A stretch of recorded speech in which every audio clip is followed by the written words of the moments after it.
Hey, everybody. Welcome to Don't Make Me Come Back There. We are a funny podcast about family. My name is Dustin Nickerson. I'm a stand-up comedian, the host of the aforementioned podcast. You don't get a long, drawn-out intro because we already did one, and Andy messed it up.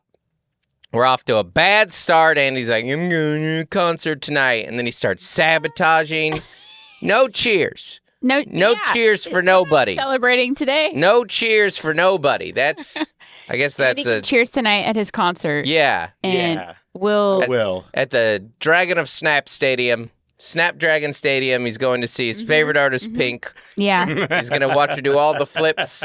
I can't wait. Oh, He's man. going to be up on a harness. I know. That's all I want. Yeah. That's all I want. Yeah. I'm Dustin Nickerson. I'm a stand-up comedian, the host of the aforementioned podcast. This is my lovely wife, who I hit too hard. Hey. I've been on the road a little bit, so I'm a little touchy. Andy's here too. I haven't been on the road that long. Thanks for tuning in to our little podcast that could, everybody. Next week we'll hear all about Andy going to see Brandi Carlile and Pink, but this week we're just going to hear a review on our podcast. 5 stars. You guys are not leaving enough reviews. All right? I've asked you politely. Now I will shame you. You say you care about us, but the reviews say otherwise. Just the amount of them. We get thousands and thousands of downloads each week, and we've got like 800 some lifetime reviews. Go leave the review, people. You say you care. Prove it with a 5-star and nothing else review. Maybe some of you won't leave a 5-star review, and you're like, I listen to this, but I hate it, so I'm not going to leave a review. You hate listen. You hate listen. If you're going to talk the talk, you have to walk the walk. Oh, okay. Yeah, really hate it. If you're going to hate it with your words. Yeah. You can just write that as the review. Yeah. If you're going to talk the talk, walk the walk, and then laugh at it after. Ha, ha, ha. You guys, last Patreon Zoom hang, Mel was crushing. She repeated was having a great time with myself. Oh, yeah. It's fantastic. Well, your husband works the road a lot. Speaking of which, we got another one coming up. Patreon Zoom hang is when? Yeah. Monday. Yeah. So a real vine. Yeah. Monday, October 16th. Ooh. 5 p.m. I think that's the one day in October I'm home. Yeah. Okay, don't do that anymore. I won't. Ooh, I'll be flying in that day. I'll be real tired, so you're going to get a real lively Melissa. Okay, let's hear this review. 5 stars, hilarious and entertaining. This is from Lawrence 292. I recently saw Dustin open for Taylor Tomlinson, and I've been, can you take her name out of there? It's an ego thing with me. Yeah. And I've been checking out a bunch of his material since then. This podcast is hilarious and the perfect listen when you want something fun and lighthearted. Oh, well, we're going to make this a serious episode then.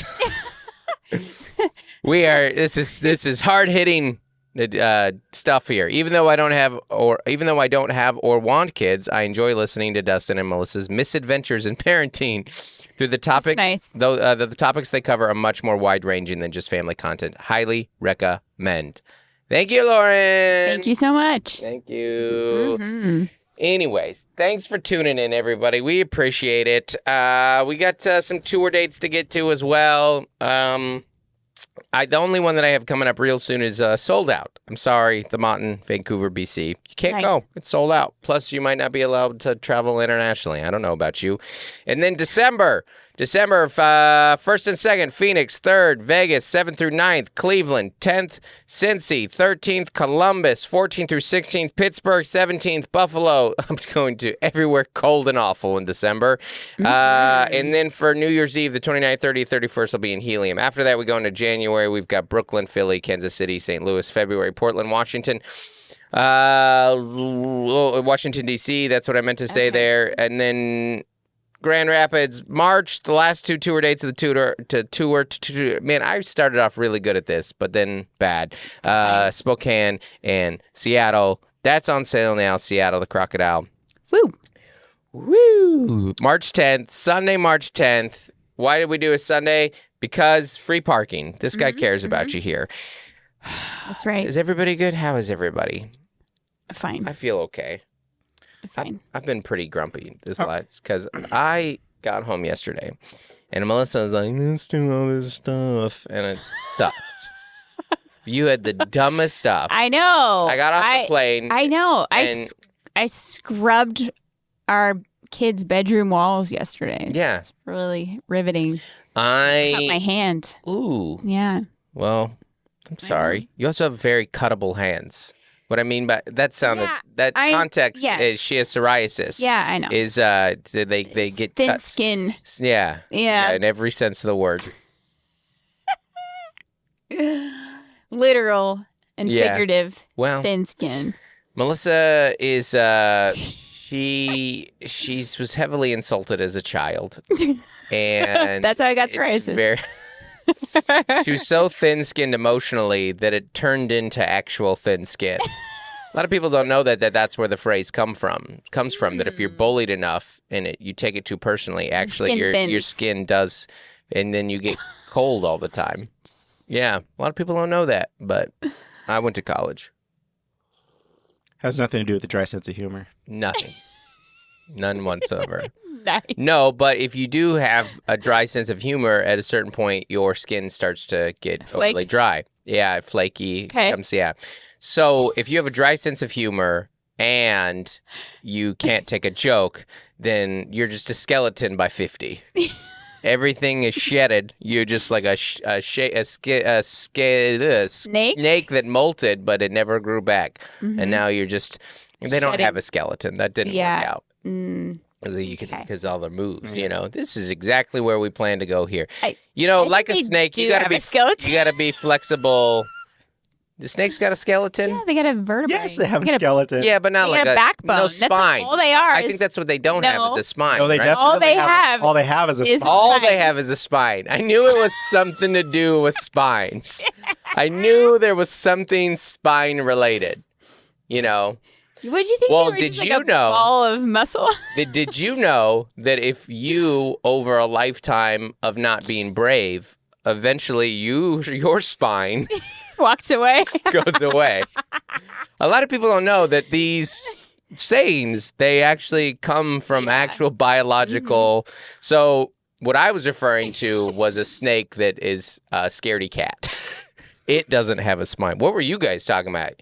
I knew that a snake has an actual spine. I'm not an idiot. Did you guys think I didn't know a snake had a spine? Good Lord. Well, good thing you're going to the Natural History Museum today. They got a lot of vertebrae in there. Yeah? Yeah. What's your favorite thing in the San Diego Nat? Brush up. I don't love the skulls. I've never been a big fan of the skulls, personally, because it makes it a little too real for me. It's great. My favorite. You just burp? No, I just swallowed. Okay. Let me swallow. I'm nervous.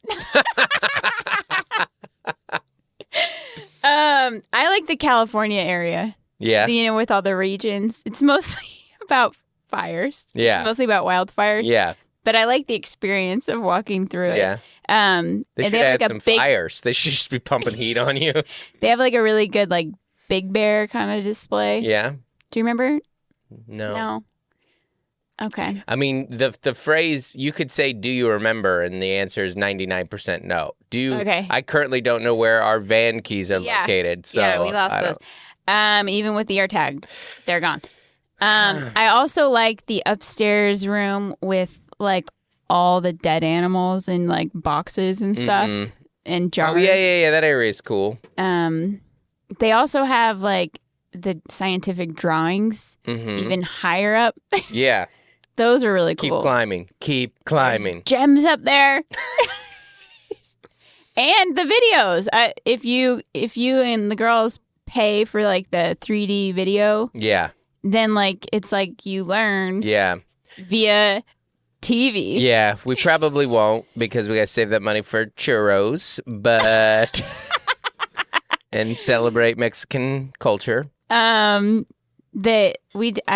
I went to the butterfly migration one. That was really cool. Nice. The video. Yeah. So, sorry. You're not giving me anything. No, I started watching the clock tick. It was holding me over. A winged migration. I think that was a TV. Anyway, I'm going to stop. Yeah, that was the thing we watched with your brother and his now wife. His fiance. On our trip to Chicago. 20 years ago. Yeah. That was a different migration video. Yeah. All right. Keep going. We'd love to hear more about this. I know the gnat inside and out. Yeah. Yeah. I like the gnat. I don't remember any of it. I always get in. There's a big dino right when you walk in, right? Yeah. Yeah. Yes. And like a pendulum thing. And that's always interesting to me, since as a Christian I don't believe in dinosaurs. That I'm like, oh, this is interesting that a lot of people believe this crap. Well, museums are great for our daughters because they learn better. Yeah. Like walking around and like taking in things. You know, it's learn the way you can. There's a podcast that I like listening to right now. This History Daily. It's really good. Yeah. History Daily is like little 15-minute snippets of like, this is something that happened on this day in history. It's very good. It's very good. Nice. Like I listened to the last couple ones I've listened to. I'll just go through like the ones that are interesting to me. So like the last one that I listened to was the White Sox World Series scandal, which is an old story, but I never really knew the details of. Like Shoeless Joe Jackson. It was like the story of where a certain amount of the players agreed to lose the World Series to get money, which is all you know about that story. And you're like, dude, those players. And then you hear the rest of the story, and it was like they had a cheap owner. A lot of these guys had jobs back in the day. Like he was making them pay for their to clean their own laundry. You know, like it was stuff like that. That was one of the things they were like. They would he was the cheapest owner, and they would make him to clean their own uniforms.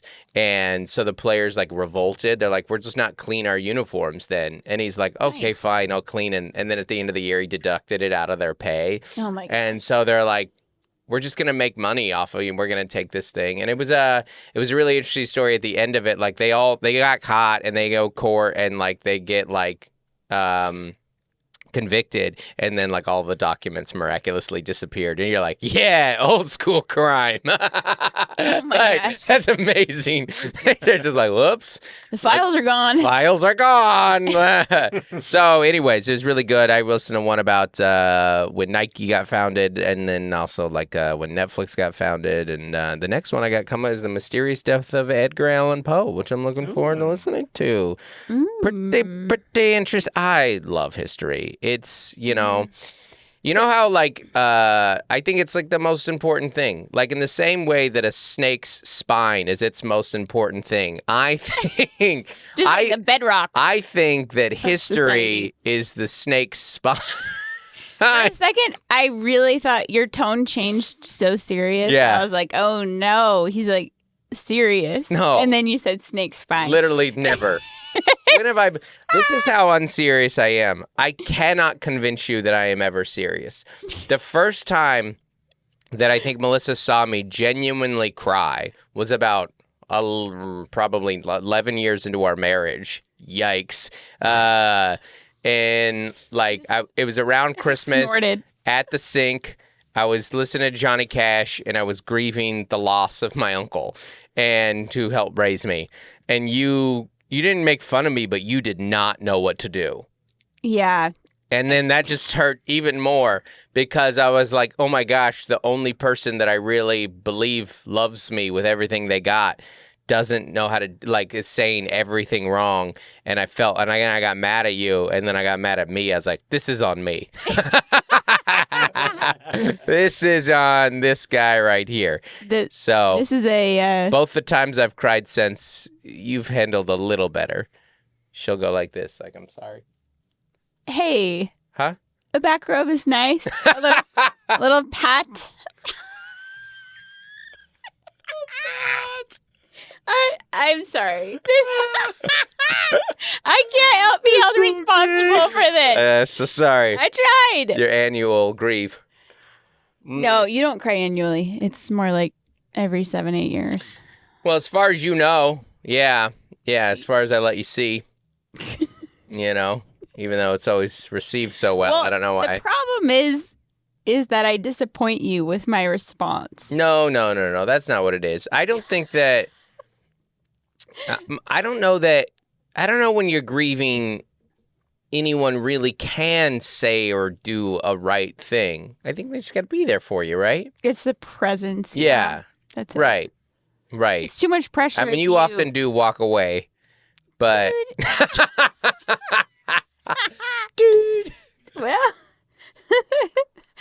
got to change the laundry out. No, I actually cry a lot more than I used to. Yeah. I know. I'm just having a hard time remembering right now. Yeah. It doesn't take a lot anymore, I think, as you get older, Access tears quicker. Yeah, remember we both had a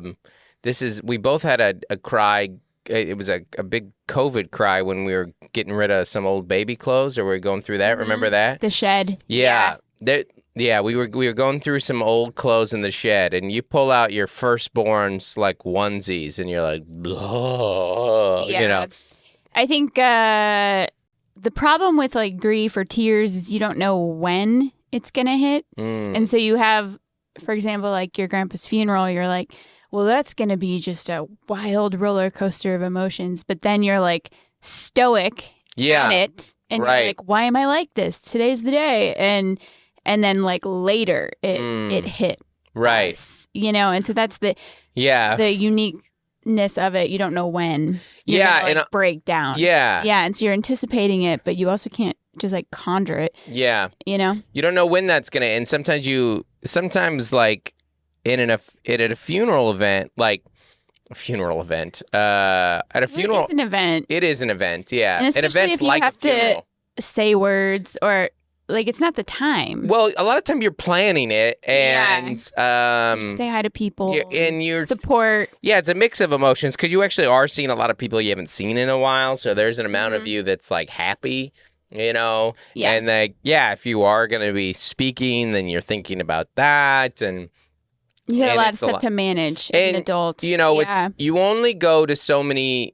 I mean, you only go to so many funerals where you are the star of that funeral, and that you are absolutely the closest person or one of the closest, the next of kin kind of thing. We've all gone to some fringe funerals is what I'm saying. We've all gone to a couple where you're like, I liked them, I knew them. Kind of a weird scenario. This is not about my grandpa. I was very close to my grandpa. I'm talking more big funeral situations. We've all gone to a couple funerals where you've been like, what are we doing after? So what? But that person's so sad. They're so sad. Is this too dark? We were at a wedding rehearsal dinner, and it does kind of feel like when there's a mic, everyone has to be like, I'm so-and-so, and this is my relationship to the bride and groom. Right. And somebody, we didn't know because we weren't family. Yeah. It's rehearsal dinner, and she was like, I'm kind of the family historian. Mm-hmm. And she had given herself that title. Yeah. Oh, okay. Okay, cool. Okay. Yeah, go ahead. I mean, the wisest man in history said it's better to go to a funeral than a wedding. I mean, he knew they were funny and dramatic. Solomon. Oh, yeah, that guy. Yeah. Oh, the wisest man. Yeah, it is. I get what you mean by that. It's always like theatrics. It's always a huge deal to like 10 to 20 people there. Like it's the biggest. It's the biggest deal. What I'm saying is there's only a couple people in the limo, in the main car, And like the further back you are in the procession, like, it's a pretty big line. Does anyone ever ride shotgun in the hearse? Oh, I don't know. Do they still call it shotgun? They probably shouldn't. It seems like a little too. Depends on the death. Yeah. They need a different name for that one. Yeah. VIP shoot gun. It's just shoot gun here. It's just the shoot. We call it the shoot here. It's I don't know. Grief, huh? Well, let me talk about something that wasn't grief. I didn't cry at this, but if we're doing weekend recaps, I had a terribly boring weekend of travel. I did 5 private gigs in 5 days. But on Tuesday, back before the Seattle Mariners were eliminated from the playoffs, this guy threw out a first pitch for the Seattle Mariners in front of a sold-out crowd. The Mariners were not thrilled that I was the person. They were not. I know that because the day after me was Megan Rapinoe, like the star U.S. women's soccer player, and her pictures were up before mine. She was all over the socials. I didn't get any socials love, but I get it. Yeah. You know, it's all sports stars. Well, they get like real celebrities to do that. And I was like, there was like a sold out crowd of like 30,000 plus when they don't know who the person is. I mean, that does not if something is going to put your level of fame in perspective, it's that. Like, it's a stadium of 30,000. If I walked, on my flight to San Antonio yesterday, there and back, I got recognized in both airports by someone, and I got a few of what we call the looks. Mm-hmm, okay. Mm-hmm. You know, and that's when they look and they're like, it's just kind of hitting them. Okay. Yeah. Mm-hmm. But 30,000 people, like, they're like, even if... in your home city. Even if 1,000 of them love you, it's like... I mean, yes. Spread out, you know. That's what we say about the internet. Yeah. Is, 30,000 people viewed it. One terrible comment. You know, like that. And I always try and view that. I try to view a stadium. Yeah. And then I view like 8 losers. Or like if like 30,000 people love you and like 30 people didn't like it or 20 people, you're like, well, that's the stadium and that's the dugout. That's okay. Perspective. That's good perspective. Yeah. But ratios. Very good. Something we're really also the snake spine of the math world. It was awesome. Joel was there. My mom was there. Aaron Weber was there. It was great. We were on the. You go in through a little entry. They're like, meet at the Griffey statue. You're like, yeah, and then you walk in through a little entry where there's no line, and there's tunnels underground. There's some underground tunnels, and then boom, you're on the field, and they're like, okay, you're on in 30 minutes. I'm like, that's too many minutes. I would have loved to get here later. And so you just stand there on the field and you're surrounded by professional athletes who don't know who you are. Who have to go work. Yeah. Who are in the middle of fighting to go to the playoffs. Yeah. It's incredible. And so you just kind of stand around. So you stand around and then you do your warm-ups in the tunnel, and that was fun. But it was awesome. Being on the field is incredible. Yeah. The only other time I've ever been on that field is for with Joel, the Fan Fest. Remember Fan Fest? Yes. They let you go on there. We got that little picture of Lil Joel. Yes. So sweet. And 3-year-old Joel. It's here's the thing. If you like, I played baseball growing up. Like, played 12 years of baseball. I wasn't like I threw the first pitch back in the warm-ups, and the guy was like, "Oh, you're gonna be fine." Like, they're used to people who don't know how to throw a ball, and like. In the last 5 to 10 years, I mean, Fauci's was bad. Stephen A. Smith's was really bad. Got Fauci. Fauci's was really bad. Stephen A. Smith, but I expect Fauci's to be bad. He's a doctor. Scientist. I'm not. Stephen A. Smith is a sports commentator, and his was terrible. W famously had a great one, but he also, less famously, had a very bad one before that. It's not easy to do. Carl Lewis is one of the most decorated Olympians of all time and had one of the worst throws I've ever seen a human do. Throwing a baseball, pitching a baseball. Yeah. It's a lot like dribbling a basketball or even shooting a basketball or dribbling a soccer ball. Like, if you have not done this, you will look very stupid. It's like ice skating. If you're not used to doing this, you're going to look stupid. So thankfully I had some familiarity with, barely got through that word. Woo! Familiarity.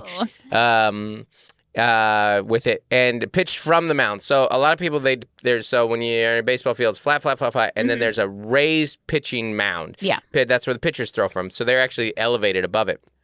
And that you're throwing from a little hill. Again, when you get up there, you're like, this is pretty far away. This is like a real, gotta put something on this throw. I had Logan Gilbert, one of the Mariners pitchers, who's like a very tall guy. I bet he's 6'4". He's a big dude. Maybe like 6'7". Which is great. He's huge. Well, next to me, people look real tall. And he was the guy catching for me, and it was great. I was like, great, tall target, fantastic. That's good news for me. And I threw it, and it was like a strike-ish, but I'll never get to know for sure because I didn't get the quality camera work from the behind angle. I only got one camera out there. And a lot of time when these like celebrities go out there, or even like bigger comedians, like when like Matt Rife did it, I'm sure Theo, I'm sure they had their camera guys out there with them. Which in hindsight, I don't have a camera guy. Could have brought me. Could have brought me. Yeah. I can't afford to bring Sign Andy me up there. Yeah. Andy can't leave his 11 children and 15 animals to come. I know who's going to take care of all of them. Yeah, exactly. So Fly in, fly out. Yeah. Fine. Also, I'm not a big enough deal to be like, this is my camera guy. They're like, what? Hey, fake it till you make it, baby. They're like, aren't you staying at a Sheraton by the airport? And you're like, That's your son. That's your son with an iPhone. I know. It was. Joel is like, you got this, man. This is going to be no problem. It's not going to be hard for you. And one of my least favorite things is when people tell me something's going to go great. Because and I know it comes from a good place. Yeah, And especially you don't need to get defensive as a about son. this. Yeah, well, and this, actually, Teen, that's all I mean. I'm doing this as a launch. And I'm not talking about him because he was great. And he was like warming up my arm. It was great. He was very nice. But one of my least favorite things is like before a set or something, he's like, it's going to go great. You don't know that. I know that what you're saying. Say like, there's better things that you can say. I love you. Do your best. I say I trust you've got this. Right. Yeah. And I get you that. have the chops. But I'm like, it might go poorly. And you know how I know that? Because it's gone poorly before. I'm not. So many variables. I'm nervous that this is going to be one of the bad ones because people, like, it just goes bad. Some of the best comedians alive have terrible late night sets because sometimes it goes bad. And so when people are like, it's going to go great. You're going to go, maybe not. But again, no one knows what to say in that moment. And so I'll just stop listening to them, I guess. I don't know. Well, it's just like any generic kind of like have a great day or what did you want people to say to you before you race? Have a great race. Have a great race. I like that. Have a great race. Yeah. Have fun. But if someone have fun's good. Yeah. Break a leg. Yeah. Break a leg, classic. Break a leg is a classic. Yep. Yeah. Yeah. No, but what you're saying is making light of it. Like, oh, it's easy. A piece of cake. I feel like it's a little layered with like, it's going to be fine because you don't think it's going to, like, you have to encourage because it's like you're going to. Fake positivity. Yeah, that's what that feels like to me. I'm like, don't say that. Yeah, I agree. And I think it's a little insulting to the moment. Yeah. Like, because what I'm about to go do is a live thing. So when you say it's going to go great, you don't know that. You do not know that. But I think they mean I could accidentally say a racial slur. And this could be the worst thing that ever happened to me. But I know what they mean. And that's what you have to do. But it does feel a little patronizing. And it feels like a little like. Well, that's the same thing with everything that somebody says after you perform. Yeah. Like, I knew a lot of those jokes. Or you didn't seem as energetic as sometimes. Or, just like weird comments that people make. Yeah. Are you tired? And it is, I will tell you, like, this is a good example. When Taylor got off stage at Radio City the first night, her and I talked. It was like this big thing. Or like when you do these big shows, I wouldn't know, but all your reps and these people, they clap for you as you walk off. And I caught Taylor before she got to any of them. And her and I talked for like 3 minutes about what it was actually like. Because you're the only two people who are out there. So I understand. And talking to like an entertainer or an artist about their thing, it's just going to be, it's like talking to someone about their looks. Like they perceive it very differently than you.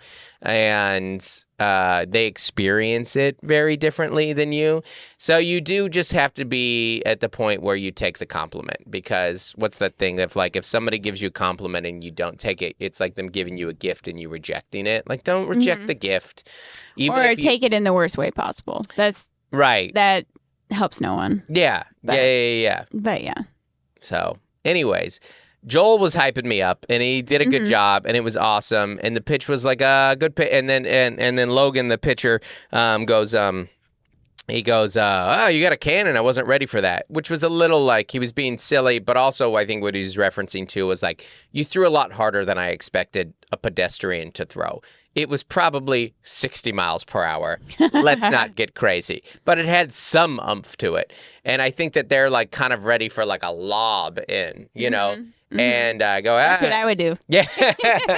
And he goes, I think it was a little low and outside. And he goes, that's what I was going to say. From the view, I was kind of like, I probably would have swung at that though. He goes, so I go, I think it was a little low and outside. And he goes, I'd have swung at it. And he goes, but I was a terrible hitter. Well, which is the perfect response. A great moment. Yeah. I was like, this was better. That exchange with this athlete, who's a great athlete, by the way. Look, I mean, of course, he's a Major League Baseball player, but he's very, very good, too.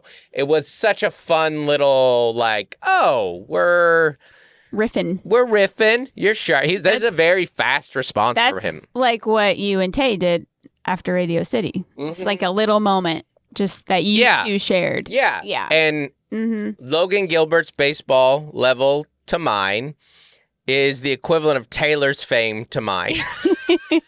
That is a perfect analogy. So it was a lot of fun. Melissa, I am always worried about internet safety. Yeah, especially with our kids. Especially for you. I'm worried about what you are looking at, which is why I want to get Bark put on your phone. Oh, boy. Your phone, your laptop, your pager. I need to get Bark on Bluetooth. your pager. Yeah. On your Bluetooth. Yeah, the little one in your ear. Apple CarPlay. As many of you guys know, we are parents. As many of you know, you all know we are parents. Guys, we're parents. We're parents. And internet safety is, I don't know if there's a thing that parents think about more anymore. It is so important so hard to keep track of. Yeah. And thankfully, insert Bark Technologies. And then a hero comes along with Bark Technologies to monitor your kid's phone. And there's a new Bark phone, too. I didn't hit that. I missed that one. But before that, I was crushing that. That was pretty good. That was good. Bark Technologies is a friend of the pod, and we love them so much. There's a couple services that we've used with them over the year. The phone, the monitoring of your kid's phone, where they send you alerts and what they're looking at, and they have different levels and things, whatever it may be. It's fantastic. You're not spying on your kid. There's just certain things where Bark goes, hey, you might want to see this, and they show it to you. Check out this tag. And even better, simplify your life, ladies and gentlemen. Bark has a new phone. That's right. And it doesn't look like a kid's phone. No, it's black. No. It's sleek. Yeah. Phones and technology is improving, and this phone grows with your kid. Oh. So maybe your kiddo is, kind of inching into like an Instagram account. Yeah. Or wants to be a YouTuber. Yeah. And you want to give him some training wheels to get there. We recently let our kid get on Instagram, and it was because of Bark. That's right. We let our kid, because we're less concerned, and because he's 15 and we're done parenting. But so tell him, but we also, we don't choose any sponsor for the pod. We like sponsors that make sense and we use in our lives, and Bark is one of them. And the new Bark phone is something that we're really excited about, as well as Bark Technology is what we use constantly. And we have some promo codes and we have some details. Hit them, Melissa. Give them those sweet, sweet details. All right. So you can manage screen time. You can block websites and apps. You can monitor text, email, YouTube, and 30 apps and platforms. Andy's excited. You can get child psychologist advice and tips, even ways to approach kids when they mess up. So how do they sign up? And how do they save some money, Melissa? Let me tell you. If you click on the link in the show notes and enter Don't Make Me, all one word, Don't Make Me, you are going to get 7 days of a free trial for the Bark Premium subscription. And? As well as 15% off for the lifetime of your subscription, baby. That's right. Now, less fun. Guess who got his first case of the traveling toots? Joel. Oh my gosh. It was so bad. It was like... I was like, he was sick last week. Oh, it was the traveling... Joel got the traveling toots. And it was gnarly. It was Gnarls Barkley. It was so... and it was like, you gotta understand, this kid's like 16 and a half. He's almost 17. You know when you have like a little kid, you're like, oh, it's gonna grow up. I need this thing to live with me forever. Oh, and once they hit like 16, you're like, this is wrapping up. You are taking up too much space You're in an this adult house. body. You're an adult body with adult functions and adult smells. Yeah. His farts woke me up in the middle of the night. I was sleeping in the same room as my 16-year-old son, and every 45 minutes, my sleeping nostrils would hit, oh, no! And like it would wake me up. Never in my life has a fart smell woken me up because I share a bed with you, you know, and yours smell like love, you know, potions. They smell like little sweet releases.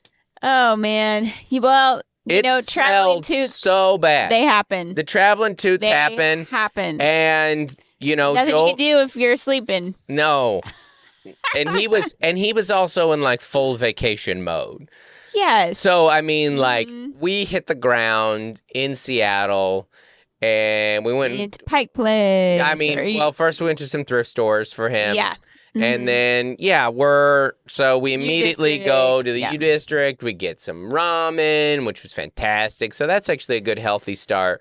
And then it's just like pastries and sweets and sodas, and then I think it was the chowder that got him. You think? You got some Ivers? Well, I got it. He got some Ivers. He got some Ivers. Yeah, is there dairy and clam chowder? No. No, what happened? So Seattle is amazing, and he was pretty hungry, and I went to go get the food and drinks, and I was like, I wonder what they got up here. And it's one of those, like, I mean, Safeco is a lot, or T-Mobile, the Seattle Stadium, it's very similar to Petco, that the quality of food is so good. Yeah. That you're like, okay, do I want like sushi, Hawaiian barbecue, or Ivers? Yeah. And Joel loves Ivers. So we got the fish and chips with the chowder. And then I had them later.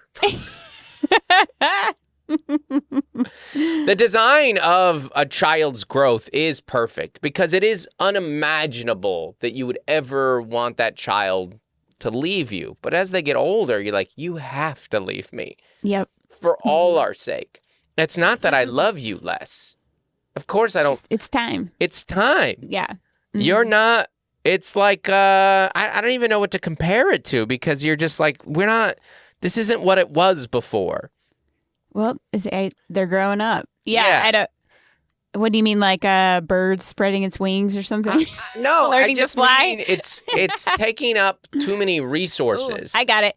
A snake shedding. There it its is. skin. It's a snake shedding its spine.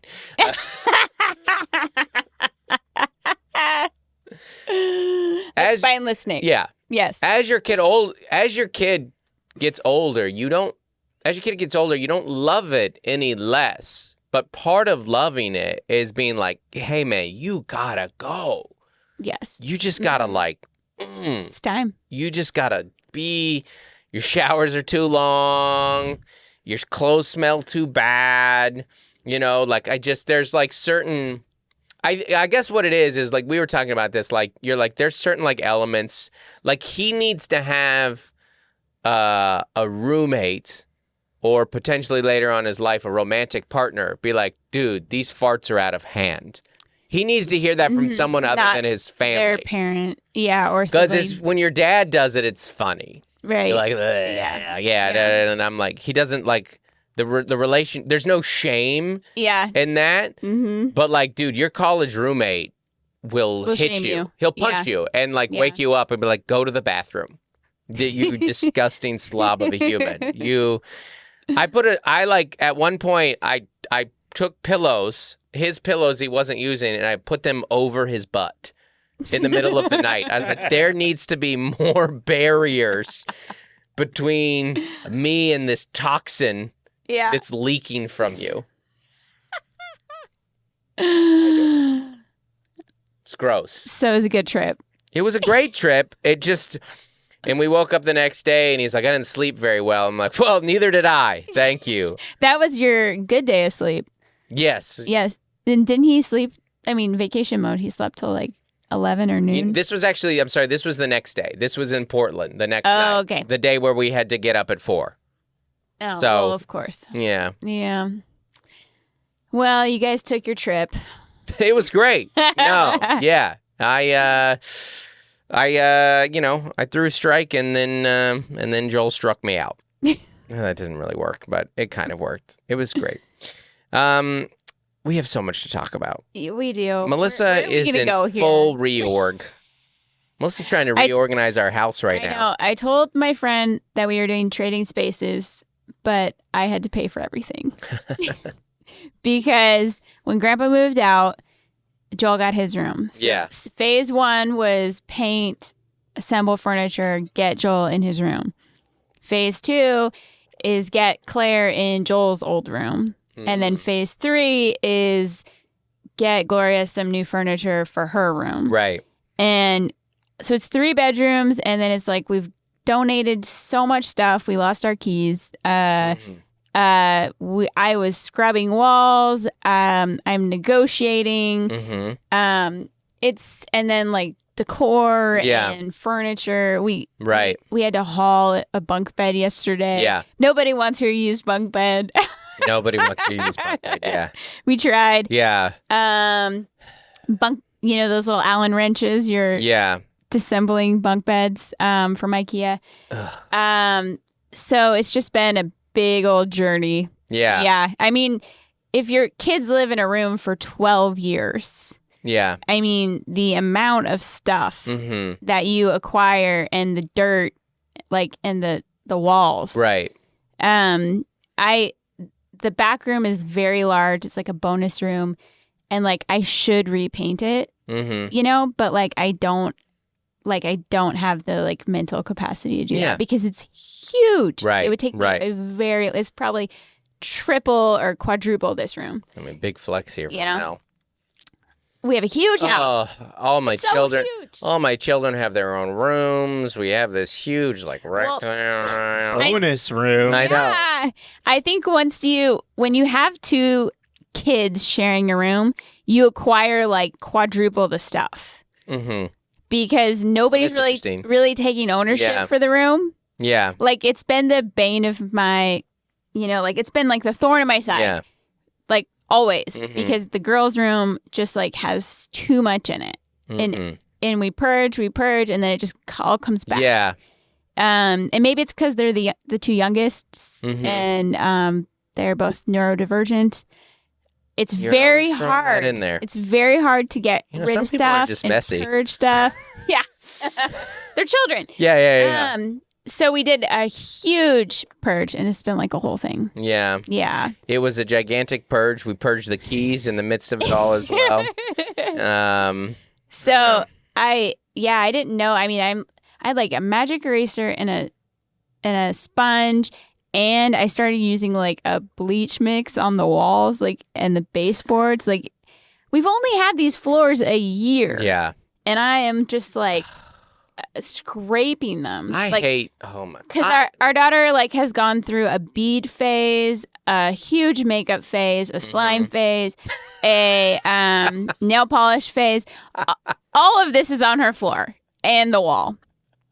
Claire put she put every year in in permanent marker on her wall. Yeah. Yeah. Like Yeah. she had a whole like the prison, Mm-hmm. The prison walls. Yeah. So Moved a poster back. There's a hole in the wall. Yeah, oh. Where are you going? You could just open the door. we need to put like 100 posters on that wall. Yeah. I don't know how else. Yeah. Sometimes when you've rented a home for almost 12 years, you're like, we're not getting that deposit back. That deposit from when we were children that we put in, that thing's not going anywhere. We're not ever going to see that back. Yeah, so you're just playing the game like, what could I possibly do to make this work? Especially when you've had a bunk bed. A bunk bed takes up a whole chunk of the wall. Right. So when you move that out, you're like, oh no, this wall is done. Right. Yeah. Just got to buy the house now at one point. Yeah. If you could choose a lifetime of being a child or a lifetime of being an adult, what would you choose? Adult. Really? Yes. Really? Do you want to go to school for the rest of your life? I don't know that I'd rather clean a wall for the rest of my life. I don't know that I'd rather clean up after children. I don't know that I'd rather go to a day job for the rest of my life. Meal plan and cook and clean. That's what I'm saying. Think through this answer again, Mel. I'm still team adult. I don't want to go to school. It's just trading homework. It's just the literal home you have to work on now. I know. It's not the work you bring home from school. It's just I got to get this sticky thing off this wall. Oh, I got to put this in here too. I mean, I would keep it adult as well, but that's because of money and, adult stuff. That's pretty great. The most unenthusiastic.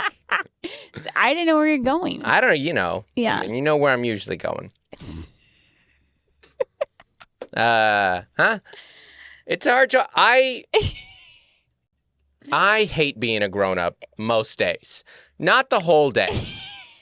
But there's a good chunk of most days that I hate being a grown-up. Yes. It's so awful. Okay. There's something so stupid you have to do every day as an adult. Like, hey, you have to change out your left headlight. Like, oh, no. Another filter. Why do these burn out? They should last forever. I don't want to change out my left headlight. I just want to be a danger on the road. Yeah, we were... You adjust. You figure it out. You saw the one headlight. You know I'm coming. Even if I'm a motorcycle, you shouldn't drive that close to me. The little key fob on our van stopped working. Oh. So then, what's that gonna be? And then we lost it. Oh. And God. the air tag, I just changed out that battery. And we still can't find it. There's always some dumb form you gotta fill out. Oh, you gotta go figure out this government website. Oh, and you can't email it. You gotta drop it off. You can't check in till 4 p.m. till your hotel room. You sent a JPEG instead of a PDF. Oh my God. Oh, the printer's not working. Just, Payroll taxes. There's something, as an adult, there's like 7 to 8 things every day that you're like, this is not worth it. Yeah. What other options do I have? There's not a lot of great options. Unfortunately, if you neglect those things, you're usually going to be poor in jail. Yes. So our daughters are on a 2-week fall break. Mm-hmm. This is kind of why we're doing the room remodel now. Yeah, because we had this big opportunity to be on break, and Melissa's like, let's add some house projects. We were supposed to do this over a year ago. Yeah, our kids' dressers have been breaking. Why we're not supposed to do this? We don't have a boss. No one's telling us to do these things. No, I was trying to pitch getting the kids new furniture for Christmas. Yeah. Oh, yeah. They love that. You know how kids throw that in. You know how kids want a bed for Christmas. Oh, yeah, bedroom furniture from Santa. And so then we postponed it, and their drawers are breaking. They broke them. So yesterday, on Sunday, I was like, oh my gosh, I don't have to pack the girls' lunches this whole week. This is so exciting. Yeah. And then Claire asked for ice cream at 11 a.m. on Monday morning. She's probably eating it right now, by the way, while we're doing this. This is what I'm saying. It's the trade-offs. Go back to school. Yeah, this is worse. That's what I'm saying. This is what I'm saying about adulthood. There is a certain point in adulthood when you're taking out your supplements and putting them into your daily supplement container thing that you're like, this does feel like counting the years of prison. Mm. This is brutal. Just, okay, gotta take this. Gotta take my fish oil. Why am I taking fish oil? I don't know. Can I? And my back hurts because I had 1 beer last night. Well, that's, yeah. The pinnacle of adulthood for me is taking my supplements with a beer. Like, this is as good as it's going to get for me. We're just bitter because Andy's going to a concert tonight and we're not. I don't want to go to that concert. I'm not even. Yeah, if Nancy Wilson shows up like she did in that clip I sent you, what a BA. Oh my gosh. Totally. One of the hardest rocking stars everywhere. Foo Fighters were just in Orange County the other night, so maybe they'll drop in. I doubt it, but they're coming in August to Petco. The Foo Fighters are. Have you seen those little drop-in like cover shows? Yeah, what he's doing with like Chad, the drummer for the Red Hot Chili Peppers. They're like just doing covers in like little like 90-seater venues. Yeah, that's awesome. Yeah, Dave Grohl is everything that you want a rock star to be. But you know what? I bet there's adult days that he has too. That he's like, dang it. Well, he probably has a personal assistant, so yeah, a little bit less. But there's still things that you have to do. 1,000%. Yeah, like you still have to go to your annual checkup. Yeah. If you go to those. Oh, yeah. No. You can't send your assistant to have your doctor put a finger up your butt. That's not. That's got to be. You can have your assistant do it. That's got to be Dave. That's got to be Dave's situation that you can have your assistant do it. I don't. That's a different kind of assistant. Well, and they're assisting you with something else. I don't know. We have not hit one topic we were supposed to. I don't care. We don't have a boss. You're right. Just Jesus. Just our Lord and Savior. That's the one guy, you know? Am I supposed to laugh right now? I don't know. Where are you at on that stuff these days? No. Yeah.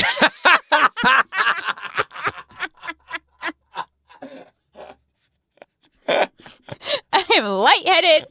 I am not.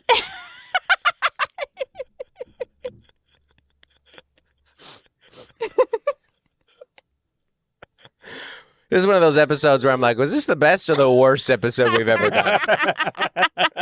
Okay. We have to record 2 next week, right? Or the following week? The following week. God. Oh, my gosh. I got our title, Dustin and Mel Don't Want to Grow Up. I got an email. You do? Okay. I don't know. I don't know if I can read it. All right, find the strength. I've been doing your thing. I've been doing this guy a lot. The shoulder roll? This is what you do. Yeah, I do. Yeah, this is what Melissa does at night. Neck. Yeah. No, I do it with my hands on my shoulders. Oh, really? Like this? It's like a chicken wing. This is good podcast content. Yeah. This is good audio.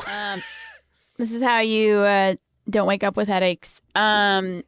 Well, would you rather go to the Verizon store or the Natural History Museum? Oh, my God. The Nat's great. Mm-hmm. That's what we get to do this afternoon. Yeah. All right, ready? Yeah, I'm so ready. All right, this is from Bonnie, fun of the podcast, and a patron. Ready? Yeah. Hey, Nickersons. That's us. Hey, Bonnie. I wouldn't consider this necessarily read on the pod worthy unless you want to put your listeners to sleep. I'll keep it short. How's that for an intro? Riveting. We're on a roll with this episode. Here we go. Yeah. Dustin, as a writer, thank you. I thought you might appreciate this distinction. The opposite of disabled is enabled, not unable. Okay, so this is launching from my conversation last week about ADD. And a disability. Yeah, the opposite of disabled is enabled, not unable. So disabled does mean exactly what you went on to describe on the pod. The systems in place in society no longer support the way an ADD/ADHD brain works, but historically, it was an ADD/ADHD brain that ensured the survival of the human race. So take pride in your neurodivergence because when society collapses, we will need all the ADHDers to ensure the survival of our species once again. Amazing. This is exactly, that's what I'm saying. This is my whole point. ADHD is only a disability because of the society that was built around us. It's just not our fault. Like, the only reason we are considered disabled is because everything around us was built by neurotypicals. Yeah. And it's not our fault. There's nothing wrong. There's nothing inherently disabled with that. Like, there's nothing. The only reason is sitting in a chair for 8 hours a day. Left-handedness. It's very similar to that. That's a very good comparison. It's just we just happen to live currently in a society where memorizing things is praised. And standardized tests. Yeah. And all that means is you're a boring nerd who can do that. You can memorize. And our bodies want to move and our brains want to focus on the most exciting thing possible. I'm sorry that we're awesome. I'm sorry that you're so boring. Me and my daughters are not disabled. We're awesome. We're living our bad for living in the coolest way possible, for going, that sucks. This is awesome. I'm going to focus on the thing that I want to focus on and nothing else. It's not a disability. It's just in this very unique context and the history of humanity, it's a little bit of a disadvantage. But there's nothing wrong with you. There's absolutely nothing wrong with you. No. Right? Right. Sorry, I got distracted. I had somewhere else to go, but I forgot. Anyways, thank you for the boost. You're right, Bonnie. I'm right. Let's go focus on something else. Bye. Bye. Hey, folks, want to give a special shout out to our As Essential as Oils patrons. Ooh, that's $25 up a month. That's a big money right there. What you get is you get a special shout out on this podcast at the end right now. So, first up, April Griffiths, Adam Bush, Allison Nelson, Bonnie Galindo, Carrie Teague, Caroline Crimmins, Code to Grow, Courtney Eibling, Damaris Diaz-Stevens, Dan and Chelsea Morell, Daniel Owens, David and Melissa Cox, Dave Hoagland, Isaac Teron, Jason White, Jennifer Ashley Downs, Jessica Handurand, Joshua and Nikki Platt, Jordan Lara, Jordan Cowan, Juliana Smith, Lori Amos, Matt and Sam Slosdom, Nathan and Jennifer Merritt, Nicole Caroz, Rachel Wilson, Rachel Kennedy, Robert and Nellie Capin, Stephen Menya, and Tiffany Payne. Thank you so much, everybody. Thank you. Bam.